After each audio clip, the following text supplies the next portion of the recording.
নমস্কার বন্ধুরা, অপর্ণার রান্নাঘরে সকলকে স্বাগত। বন্ধুরা, আজকে আমি কুমড়ো পাতায় চিংড়ির পকোড়া তৈরি করে দেখাবো।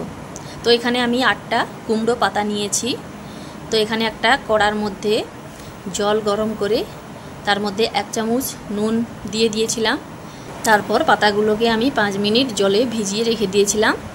এবার পাতাটা 2 পিঠ আমি ভালো করে পরিষ্কার করে ধুয়ে নেব। বন্ধুরা, এখানে আমি পাতাগুলো ধুয়ে জল ঝরিয়ে নিয়েছি। আর এদিকে একটা বাটির মধ্যে আমি 200 গ্রাম চিংড়ি মাছ নিয়েছি। তো চিংড়ি মাছটা খোসা ছাড়িয়ে পিঠের দিকে যে একটা কালো অংশ থাকে সেসব ফেলে ভালো করে ধুয়ে জল ঝরিয়ে নিয়েছি।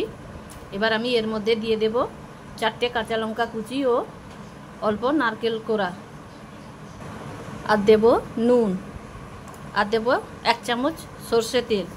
এবার সব কিছু আমি মাখিয়ে কিছুক্ষণের জন্য রেস্টে রেখে দেব।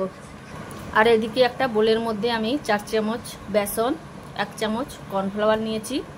এবার এর মধ্যে দিয়ে দেব লঙ্কা গুঁড়ো, হলুদ গুঁড়ো ও স্বাদ মতো নুন। সব কিছু হাত দিয়ে ভালো করে মাখিয়ে নিয়েছি। এবার অল্প অল্প করে জল দিয়ে একটা ব্যাটার তৈরি করে নেব। তো আমি অল্প অল্প করে জল দিয়ে এই রকম একটা ব্যাটার তৈরি করে নিয়েছি। এদিকে আমি একটা থালার মধ্যে কুমড়ো পাতাটা নিয়ে নিয়েছি। আর এদিকে আমার সমপরিমাণ সাদা সর্ষে ও পোস্ত একসাথে বেটে নিয়েছিলাম। তো এটা আমি এই কুমড়ো পাতার এক পাশে মাখিয়ে নেব এই পোস্ত ও সর্ষে বাটাটা। তো এইভাবে আমি মাখিয়ে নিয়েছি। এবার এর মাঝখানে দিয়ে দেব চিংড়ি মাখা। তো চিংড়ি বাটাটা দিয়ে এবার এটিকে ভাঁজ করে নেব।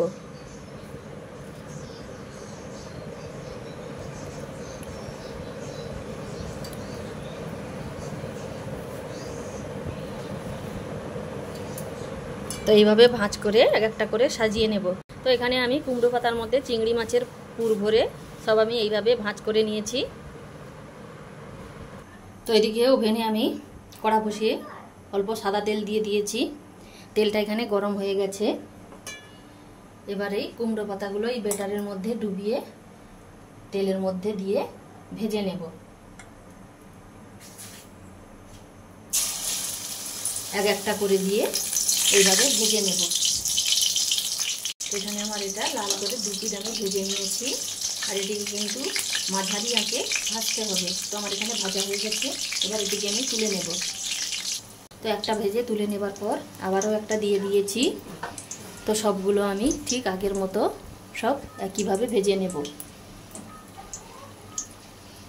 বন্ধুরা, এখানে আমার সমস্ত কুমড়ো পাতায় চিংড়ির পকোড়া তৈরি হয়ে গেছে। তো আপনারাও এইভাবে বাড়িতে বানিয়ে ফেলুন। আর কেমন হলো তা অবশ্যই কমেন্ট করে জানাবেন। সেই সঙ্গে আমার এই রেসিপি যদি আপনাদের ভালো লাগে তো অবশ্যই লাইক শেয়ার করে পাশে থাকবেন। সেই সঙ্গে আমার এই চ্যানেলটিকে ফলো ও সাবস্ক্রাইব করতে একদমই ভুলবেন না। তো আজকে এই পর্যন্ত। পরের দিন আবার নতুন কোনো রেসিপি নিয়ে চলে আসব। তো সকলে ভালো থাকবেন। ধন্যবাদ।